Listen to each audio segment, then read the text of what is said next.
भारत की युवा Valentine day क्यों मना रही है? अपना हर दिन ऐसे जियो जैसे कि आखिरी हो। और मना रही है तो इन्हें क्यों नहीं मनाना चाहिए? तो उसके सम्मान में आप लोग जाकर के परमात्मा से प्रार्थना कर दो कि वैलेंटाइन को अच्छा रखना। इस पर आप क्या कहना चाहेंगे? हम क्यों वैलेंटाइन डे मनाएं? कि आजकल महिलाओं पर अत्याचार भयानक तेजी से हो रहा है। भारत को बदलने में ज्यादा समय नहीं लगेगा। इसे कैसे खत्म किया जाए? इन महिला अत्याचारों को हम संस्कारों के माध्यम से ठीक करेंगे।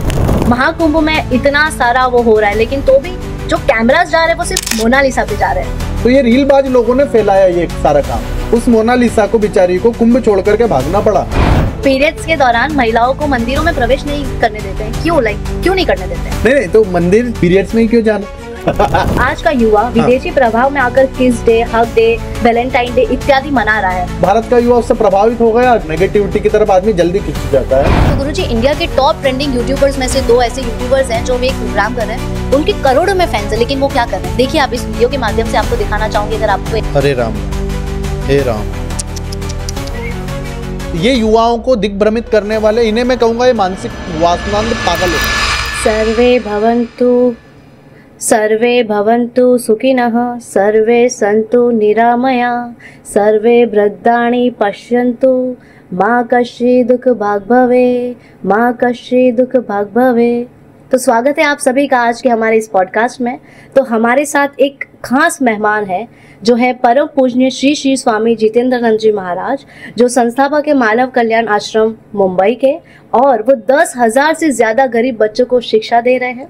और तो और भारत के व्याप्त बेरोजगार और नशा मुक्ति के खिलाफ अभियान भी चला रहे हैं, और तो और महिलाओं के अधिकार के लिए भी कार्य कर रहे हैं। प्रणाम गुरुजी, कैसे हैं आप? जी, मैं बहुत बढ़िया हूँ। आपकी सदा ही जय हो। ओके गुरुजी, जैसे ही आपने इस रूम में प्रवेश किया तो एक अलग ही ऊर्जा जागी। तो क्या खास बात है उसकी? देखिए, ये तो सनातन की जो विचारधारा है वो पूरी ऊर्जावान है, और उसी विचारधारा से हम ओतप्रोत हैं, उसी विचारधारा में हम रमे हुए हैं। तो यही मुख्य कारण है कि जहाँ भी जाते हैं वहीं पर पॉजिटिविटी हम लेकर के जाते हैं, और समाज में नेगेटिविटी को दूर करने के लिए ही परमात्मा ने सनातन के माध्यम से ये कार्य हमसे करवा रहे हैं। जी ओके कि आजकल के युवा सोशल मीडिया, गेम्स और तकनीकी दुनिया में बहुत व्यस्त रहते हैं। हाँ। तो ऐसे में ध्यान और साधना के लिए वो टाइम कैसे निकाल सकते हैं? उनके लिए ध्यान और साधना के लिए टाइम निकालना काफी डिफिकल्ट होता है। तो उनके लिए बताइए कि आजकल के युवा साधना में टाइम कैसे निकाल सकते हैं बिजी होने के बाद भी? नहीं, देखिए, टाइम कैसे निकालें, ये तो टाइम कितना बड़ा है, आप उसको डिवाइड करने का ना, आपके पास में 24 घंटे हैं। 24 घंटे कम नहीं होते। 24 घंटों को आपको अलग अलग डिवीजन में बांटना। उसमें से आपको 2 घंटे पूरा अपने शरीर पर देना है। कितने घंटे? 2 घंटा शरीर पर, 1 घंटा मन पर देना है। ये 3 घंटे आप अगर 24 घंटों में से अपनी बॉडी पर नहीं दे सकते तो आपका जीवन जीना बेकार है। ये शरीर है ना, आपको मैं उदाहरण देता हूं। आपके पास एक गाड़ी है, आप उस गाड़ी को लगातार चलाते रहो, तो क्या होगा? वो खराब होगा। कितना ही अच्छा ऑयल डालो, कितना ही अच्छा स्पेशल पेट्रोल डालिए, उसमें स्पेशल गैसेस भरिए या डीजल डालिए, वो अल्टीमेटली जल जाएगी। क्या हो जाएगी? जल जाएगी, राख हो जाएगी। बिल्कुल। अब जब वो राख हो जाएगी, ऐसे ही हमारा शरीर है। इसको लगातार उपयोग करते जाओ, इसको आराम नहीं दोगे, इसको विराम नहीं दोगे, और इसको शांत नहीं करोगे, ठंडा नहीं करोगे, तो क्या होगा? जल जाएगा। वही तो समाज में दिख रहा है। बिल्कुल। आप कहेंगे कैसे? ये जिस प्रकार से सुसाइड कर रहे हैं, ये जिस प्रकार से तनाव आ रहा है, ये जिस प्रकार से स्ट्रेस आ रहा है, यह उसी का कारण। 3 घंटे आपको, 2 घंटे तो पूरे अपने शरीर पर देना है, और 1 घंटा अपने मन पर देना है। मन क्या है? मन वही है जिसे आत्मा भी कहा गया है। मन वही है जिसे कहा गया है हमारे शास्त्रों में मुक्ति का साधन।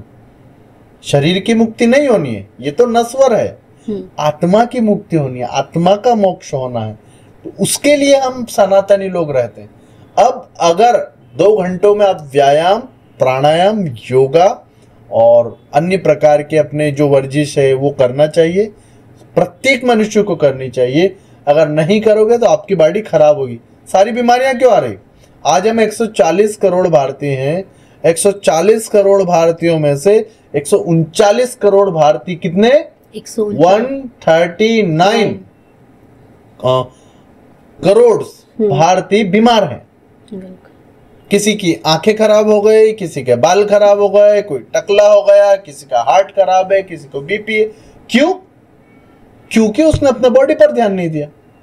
मेंटल प्रॉब्लम्स क्यों हो रही? क्योंकि मन पर ध्यान नहीं दिया।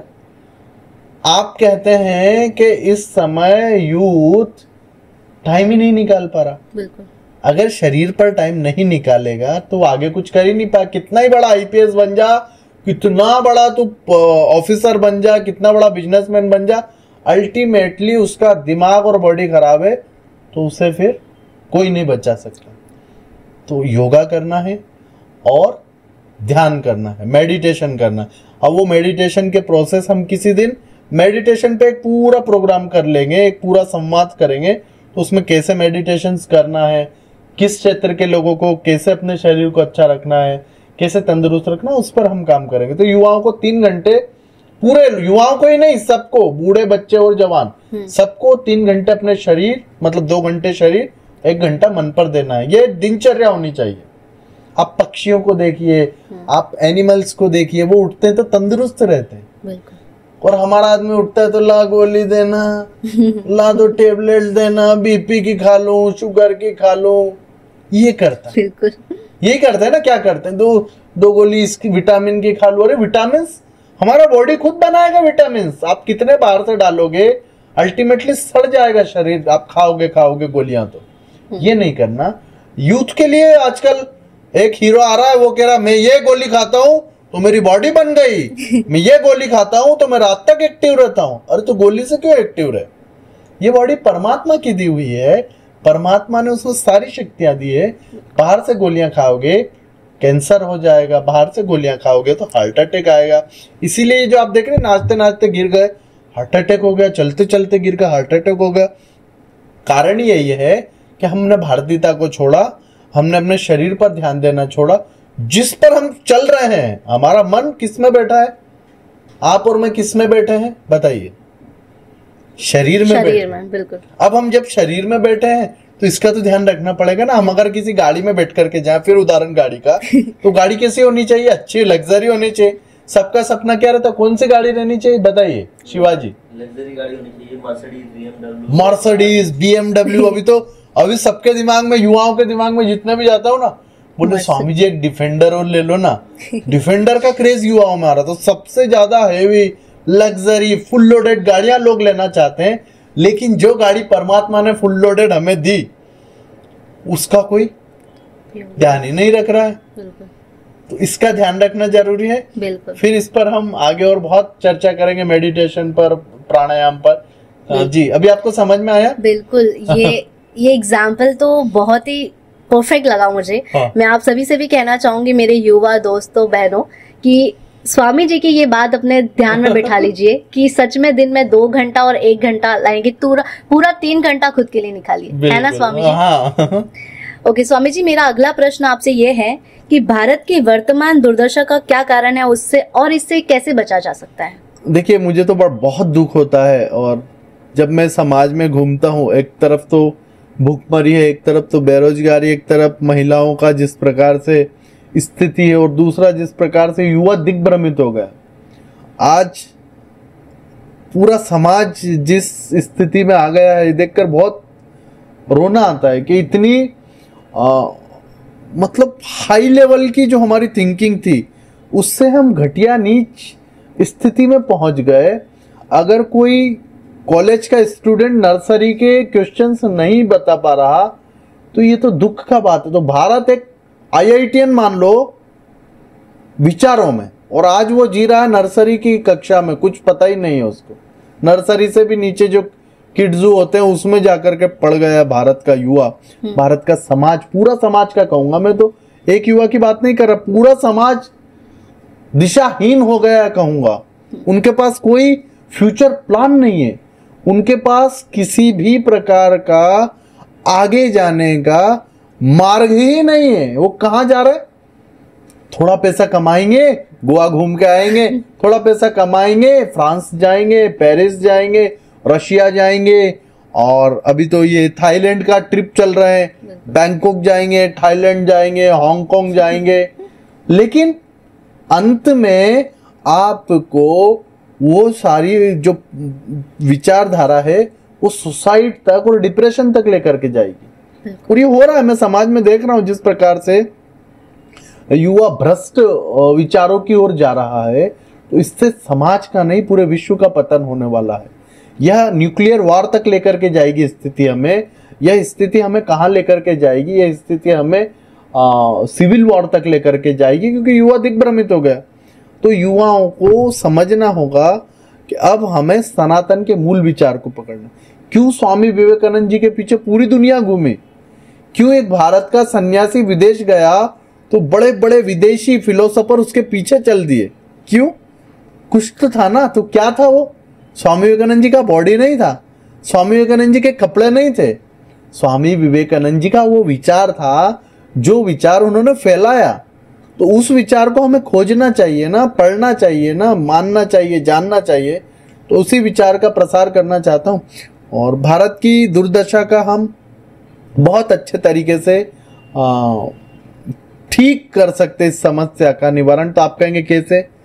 हम प्राचीन पद्धति की जो हमारी विचारधारा थी, प्राचीन हमारा शिक्षा पद्धति था, उसे फिर से लाएंगे।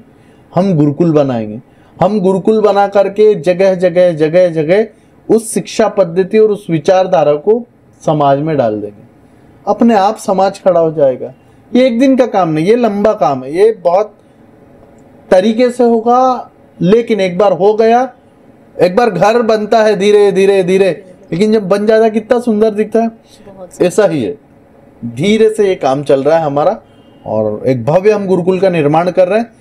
एक गुरुकुल हम मॉडल बना रहे हैं, फिर पूरे देश भर में से हम गुरुकुल बनाएंगे, जहां पर नासा के वैज्ञानिकों से भी उच्च तकनीकी का हमारा स्टूडेंट रहेगा। नासा के वैज्ञानिकों से भी उच्च। हाँ, ये हम करके दिखाने वाले। ये हमारे पास क्षमता है भारत के पास। ऐसे हम भारत की दुर्दशा को ठीक कर पाएंगे। वाह गुरुजी, आप जैसे लोग भारत में बहुत ही इम्पोर्टेंट है, बहुत ही जरूरी है होना। वाह गुरुजी, मेरा आपसे अगला प्रश्न ये है कि युवाओं में आज नैतिकता नष्ट हो रही है, तो इसका मुख्य कारण क्या है और इससे कैसे बचा जा सकता है? मैं तो आपके प्रश्न देख के हैरान हो गई। इतने सारे प्रश्न आप कहाँ से कैसे ले आए, और बहुत अच्छे प्रश्न आप पूछ रहे हैं। देखिए, नैतिकता आती है परिवार से। सबसे पहले नैतिकता आती है हमारे परिवार से, जो संस्कार दिए जाते हैं वहीं से पुष्ट होती है।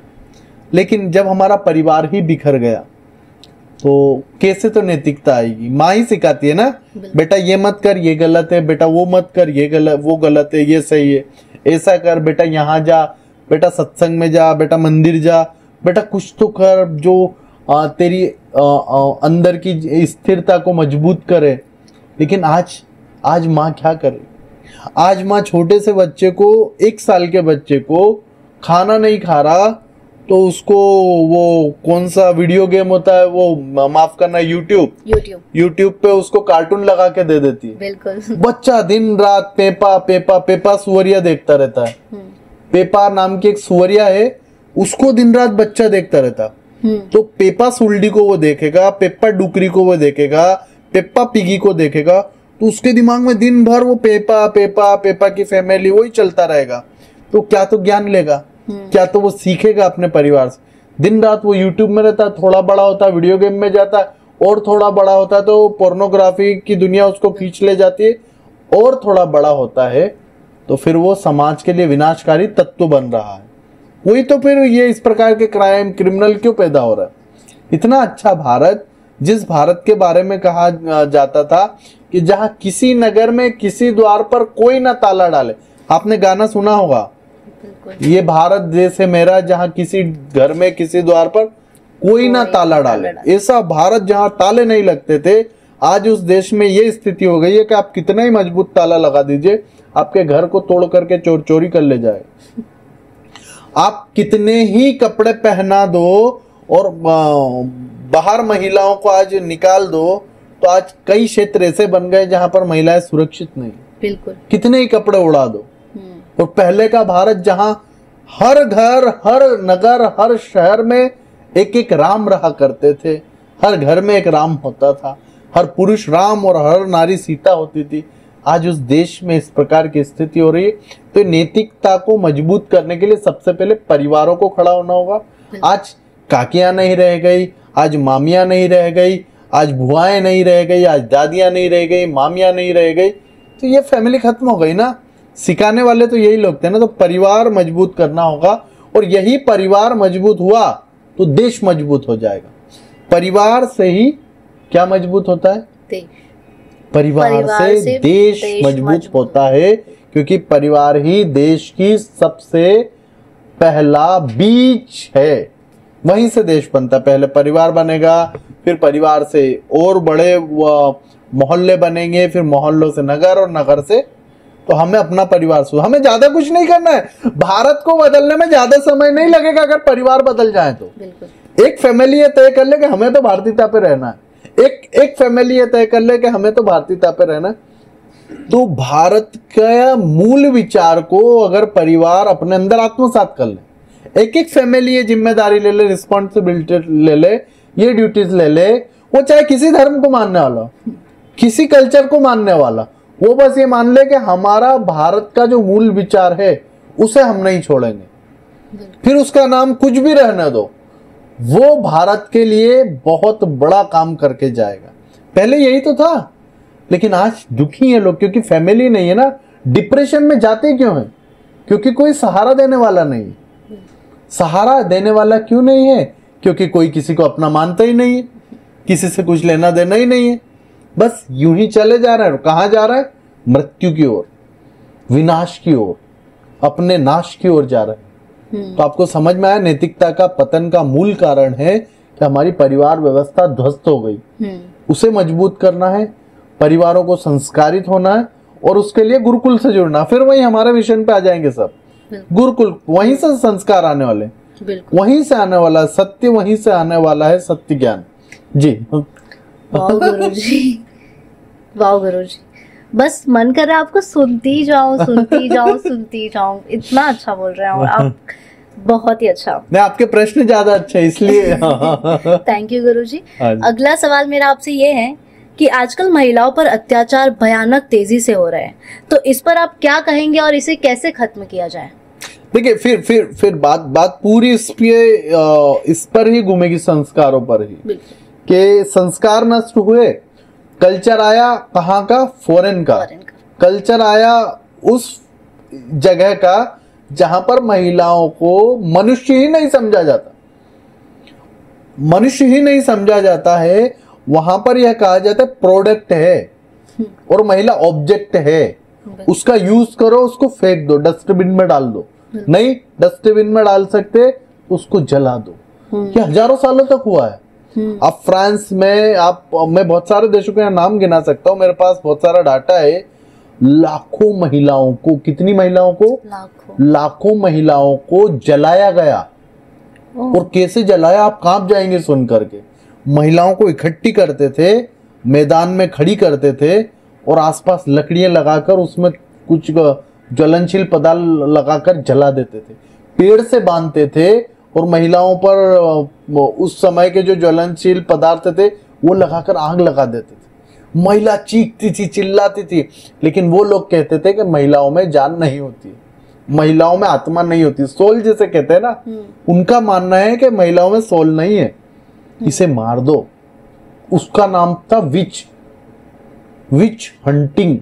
आप नेट पर, गूगल पर जो भी लोग हैं वो डालिए विच हंटिंग।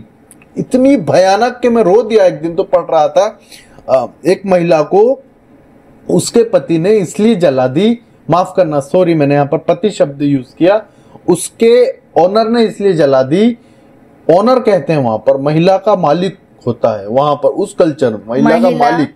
हाँ, कि पति को ओनर कहते हैं? नहीं, वहां पति जैसी कोई चीज ही नहीं थी ना। ओके, हाँ। स्लेवरी सिस्टम कहाँ से था? वही था। ओके। गुलाम परंपरा वहां की थी।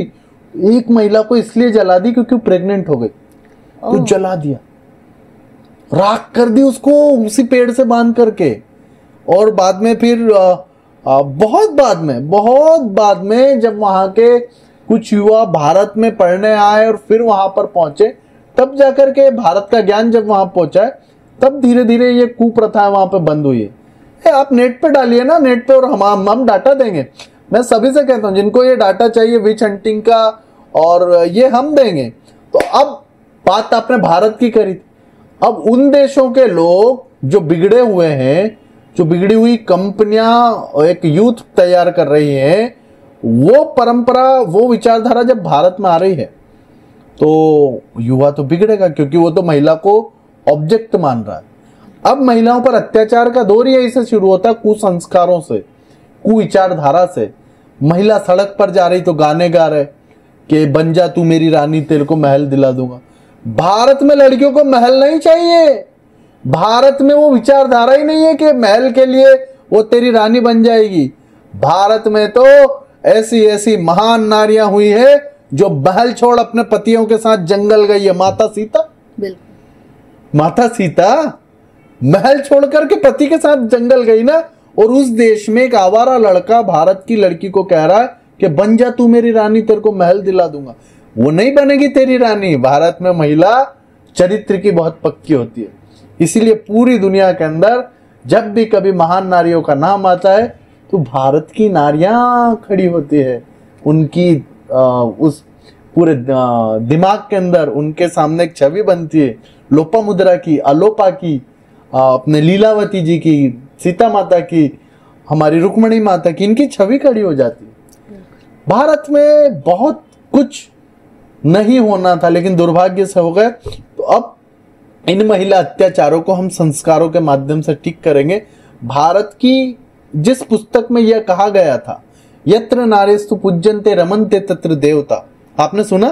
हाँ, ये शब्द सुना होगा, यत्र नारेस्तु पूज्यन्ते रमन्ते तत्र देवता।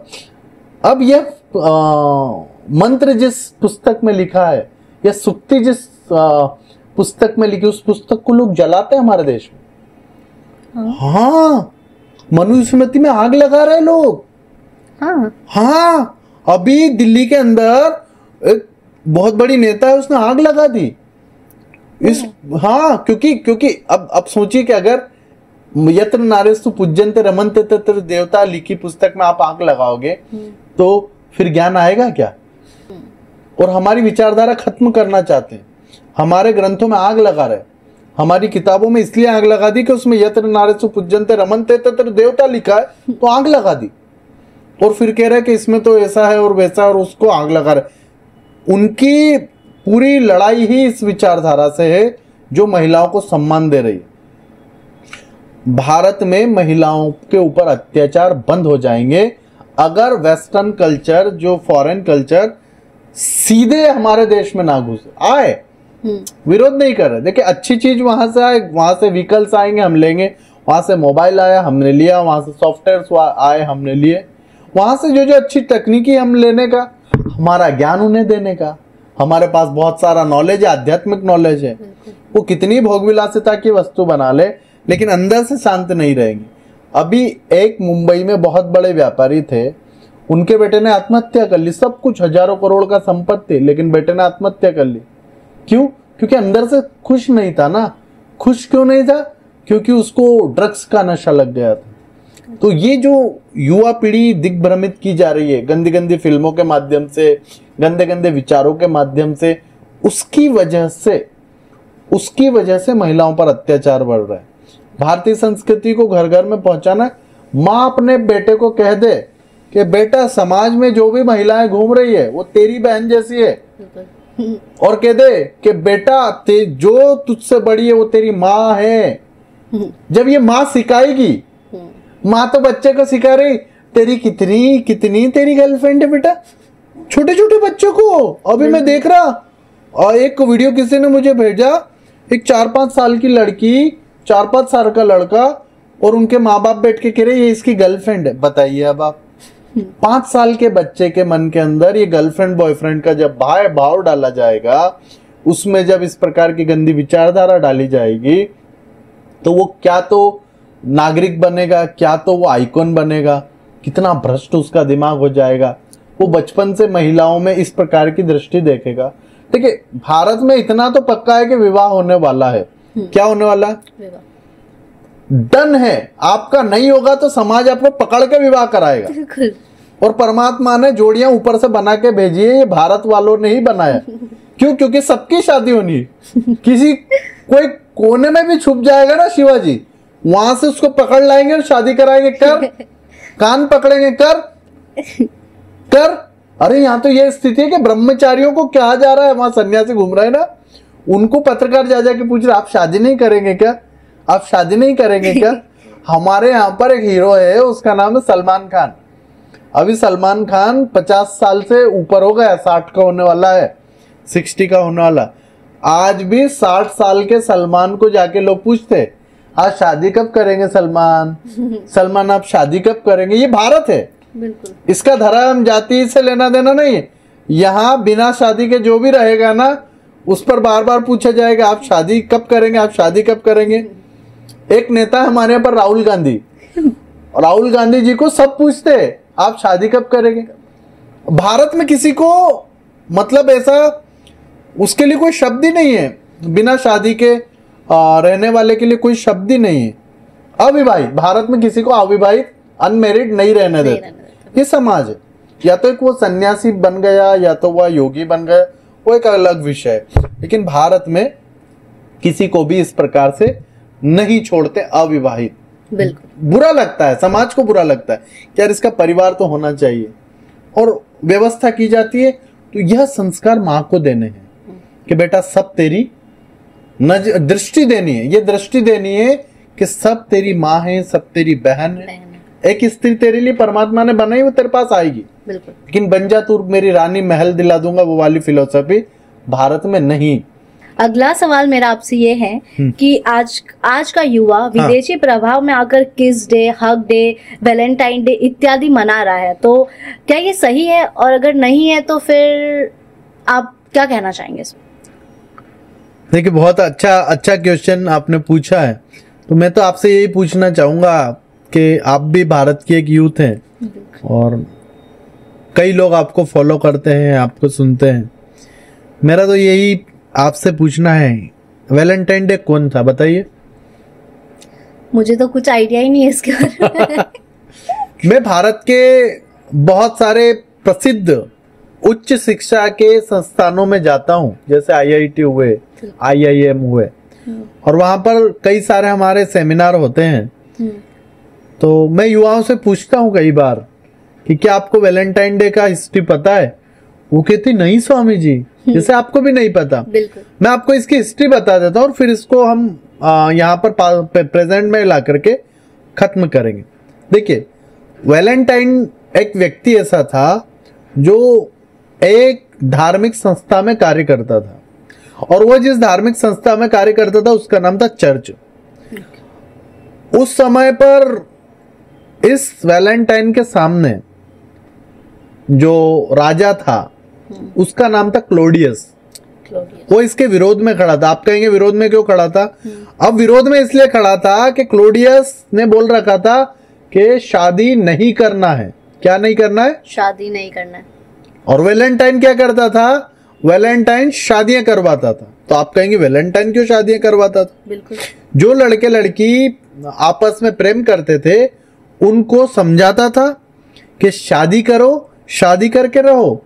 तब तक वहां पर परिवार व्यवस्था इस तरीके से नहीं थी जैसे भारत में थी। तो लोग पूछते थे उसको कि राजा ने मना कर रखा है कि शादी नहीं करना है और आप शादी करवा रहे। वैलेंटाइन कहता है कि मैं ईस्टर्न फिलोसॉफी पढ़ रहा हूं। मतलब पूर्वी जगत का हमारा ज्ञान जिसे कहते हैं सनातन, क्योंकि ये पूरा ईस्टर्न जो है ना, ये पूरा सनातनियों का था। यहीं से बुद्ध निकले, यहीं से हमारा गीता निकला, यहीं से हमारा सारा ज्ञान पूरी धरती पर गया है। तो यह ज्ञान उसके पास पहुंच गया था कि परिवार में रहेंगे तो बीमारियां नहीं होगी, परिवार में रहेंगे तो नैतिकता का पतन नहीं होगा, परिवार में रहेंगे तो मौलिक ज्ञान होगा। यह बात क्लोडियस लोगों तक पहुंचा रहा था।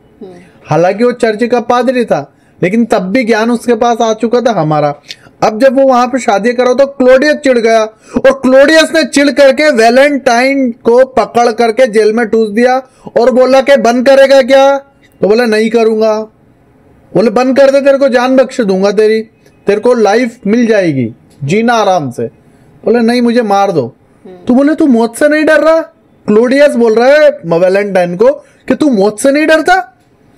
अभी वैलेंटाइन ने तो कैसे पढ़ लिया गीता, अभी गीता का ज्ञान उसके दिमाग के अंदर है कि आत्मा तो अजर है, आत्मा तो अमर है, आत्मा तो अविनाशी है।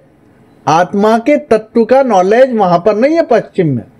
वो मानते हैं कि लाइफ एक ही बार मिलनी है, रीबर्थ नहीं होना, ऐसा उनका मानना है। लाइफ एक बार है, इसीलिए तो पाश्चात्य जगत से जुड़े हुए प्रभावित लोग हैं। हमारा आजकल हमारे देश में भी गाने बनते, अपना हर दिन ऐसे जियो जैसे कि आखिरी हो, यही करते हैं ना। या फिर हमारा युवा इसी संस्कृति में फंस करके बोल रहा है कि 4 बोतल वोदका काम मेरा रोज का। क्या? तो बोले नाली में पड़ना। 4 बोतल वोदका पी के नाली में गिर रहा ना, तो ये संस्कृति वहां से ही। अब मैं फिर इस पर आ जाता हूँ। क्लोडियस उसको बार बार कह रहा है कि तेरे को मार दूंगा, तो बोले मैं मौत से नहीं डरता हूं। क्यों नहीं डरता हूं? क्योंकि आत्मा तो मरनी नहीं है, मैं फिर जन्म लूंगा। तो बोला फिर जन्म लूंगा? वैलेंटाइन क्या बोल रहा है तू? तो बोले पुनर्जन्म होना है, फिर शरीर मिलना है, ये तय है, मुझे मार दे। अब उसकी याद में उसने जिनकी शादी कराई थी उन सभी लोगों ने वैलेंटाइन मनाना शुरू किया। ये बहुत सालों तक चलता रहा, लेकिन दुनिया में चर्च ने इसको 1969 में 1969 में प्रस्ताव पारित करा, और वैलेंटाइन पूरे विश्व में अभी फैला है। बहुत प्राचीन नहीं है ये। और बाद में विदेशी कंपनियों ने फंड कमाने के, पैसा कमाने के, डॉलर कमाने के, लाखों डॉलर का धंधा होता है, उन्होंने इसको कैच कर लिया और इसको अवसर बना करके और युवाओं में फैला दिया। तो ये कंपनियां, ग्रीटिंग्स वाली कंपनियां, चॉकलेट वाली कंपनियां, चॉकलेट, ग्रीटिंग्स और सेक्स उत्पाद बेचने वाली कंपनियां, और अब इसमें जुड़ गए होटल्स। तो होटल्स वो कह रहे हैं कि आप हमारे होटल में वैलेंटाइन डे वीक मनाओ, हम आपको इतना छूट दे देंगे, इतना डिस्काउंट देंगे, इतना ऑफ होगा। तो होटल, चॉकलेट्स, ग्रीटिंग्स और सेक्स उत्पाद, ये 4-5 प्रकार के जो सेक्टर के लोग हैं, ये इसमें पैसा कमाने के लिए युवाओं को पागल बना रहे हैं। वैलेंटाइन तो शहीद था, बलिदान किया उसने, भारतीय संस्कृति का संवाहक कहूंगा। वहां पर भारत में तो सबकी शादी होती है, तो भारत वालों ने तो वैलेंटाइन डे क्यों उसका सम्मान कर सकते हैं। तो उसके सम्मान में आप लोग जाकर के और परमात्मा से प्रार्थना कर दो कि वैलेंटाइन को अच्छा रखना। हम क्यों वैलेंटाइन डे मनाएं? अभी एक छोटी सी लड़की जाकर के छोटे से लड़के को बोल रही वुड यू माय वैलेंटाइन, एक छोटी लड़की बुढ़े आदमी को बोल रही, दादा को बोल रही, कई अपने दादाओं को लिख रहा है, बोल रहे would you be my Valentine. Valentine का क्या तो मतलब है, क्यों तो उसे मारा, किसी को नहीं पता। तो वैलेंटाइन वासना का प्रतीक नहीं था, उसे वासना का प्रतीक ना बना करके और बताएं कि वो भारतीयता के लिए काम करा उसने उधर परिवार वगैरह जमाए, उधर के लोग वैलेंटाइन डे मनाए तो ठीक है, हमारे लोग क्यों मनाए? यहाँ तो सबका मैरिज होता है, भारत में तो सबका मैरिज तय है, होना ही। हमारे तो कहते हैं कि परमात्मा ने सबकी जोड़ी कहाँ से बनाई? हाँ, रब ने बना दी जोड़ी। ईश्वर ने सबका जोड़ी बना रखा है। तो यही कहना था, भारत के युवाओं को इसमें नहीं पढ़ना चाहिए। जी, आपने ये तो कहा कि युवा को पढ़ना नहीं चाहिए, लेकिन अब पढ़ ही रहा है तो सिर्फ युवा क्यों अपने बॉयफ्रेंड के साथ ही क्यों वैलेंटाइन मना रहा है? क्यों ना वैलेंटाइन अपने माता पिता के साथ, भाई के साथ, बहनों के साथ क्यों नहीं मनाया जा सकता? देखिए, मेरा तो यही कहना है ना, मैंने कहा कि भारतीयता में जो रहेगा उसको वैलेंटाइन की आवश्यकता नहीं है ना। बिल्कुल। फिर भी अगर बहुत कुछ ही मनाना है तो अपने माता पिता की पूजा कर दे। बिल्कुल। माता पिता के इतने साल तुझे बड़ा करके, तुझे हर दिन वो प्यार करते हैं, उनके साथ वैलेंटाइन मना अपने परिवार के साथ।